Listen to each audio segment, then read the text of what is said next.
Hello అందరికీ, నేను మీ చింటూ. ఈరోజు మనం మన ఛానల్లో మ్యాక్రోనీ ఎలా చేయాలో చూద్దాము. కావాల్సిన ఇంగ్రీడియంట్స్: చాప్ చేసుకున్న ఆనియన్స్, పచ్చిమిర్చి, టొమాటో.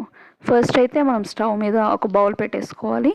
బౌల్ పెట్టేసుకున్న తర్వాత అందులో తగినన్ని వాటర్ పోర్ చేసేసుకొని, వాటర్ కొంచెం బాయిల్లోకి వచ్చిన తర్వాత అందులో తగినంత సాల్ట్, తగినంత ఆయిల్ వేసుకోవాలి.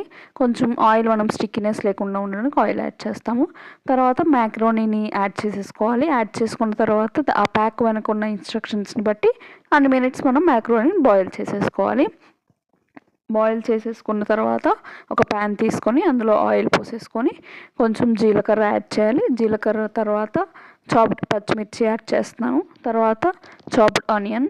ఇదంతా మంచిగా ఫ్రై చేసేసుకోవాలి. ఇది బాగా ఫ్రై అయిన తర్వాత మధ్య మధ్యలో మనం మ్యాక్రోనీ బాయిలింగ్ గురించి కొంచెం అలా చెక్ చేసుకుంటూ అది స్టిక్ అవ్వకుండా మిక్స్ చేసుకోవాలి.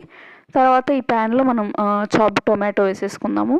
టొమాటో అంతా బాగా మగ్గిపోయిన తర్వాత కొంచెం పసుపు వేసుకుంటున్నాను ఇక్కడ. తర్వాత కొంచెం సోయా సాస్ యాడ్ చేస్తున్నాను. తర్వాత కొంచెం టొమాటో కెచప్. ఇవన్నీ యాడ్ చేసేసుకొని బాగా మిక్స్ చేసేసుకోవాలి.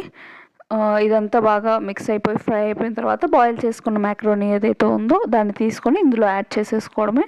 మ్యాక్రోనీ ఆల్మోస్ట్ ఒక 90% బాయిల్ అవ్వాలి. 90% బాయిల్ అయిన మ్యాక్రోనీని ఈ ఫ్రై చేసుకున్న మిక్స్చర్లో వేసేసుకొని మంచిగా కలిపేసుకొని బాగా పట్టేలా చూసుకోవాలి. తర్వాత చీజ్ తినే వాళ్ళైతే చీజ్ని గ్రేట్ చేసేసుకోవచ్చు ఆన్ టాప్ ఆఫ్ ఇట్. మనం ఇక్కడ సాల్ట్ ఆల్రెడీ మ్యాకరోనీలో యాడ్ చేసాం కాబట్టి ఇక్కడ సపరేట్గా యాడ్ ఏం చేయలేదు. అలాంగ్ విత్ చీజ్లో కూడా సాల్ట్ కొంచెం ఉంటుంది కాబట్టి ఆ సాల్ట్ అంతా బ్యాలెన్స్ అయిపోయి మనం ఇక్కడ ఎలాగో రెడ్ చిల్లీ పౌడర్ కూడా వేయలేదు కాబట్టి అంత స్పైసీగా ఏముండదు. స్పైసీ ఒకవేళ మీకు కావాలంటే you can also add red chilli powder. అంతే, మన మ్యాక్రోనీ రెడీ. దీన్ని బౌల్లోకి తీసుకొని సర్వ్ చేసుకొని పైన ఇంకొంచెం చీజ్ గ్రేట్ చేసుకొని తినేస్తే Macaroni ready. Please like, share and subscribe.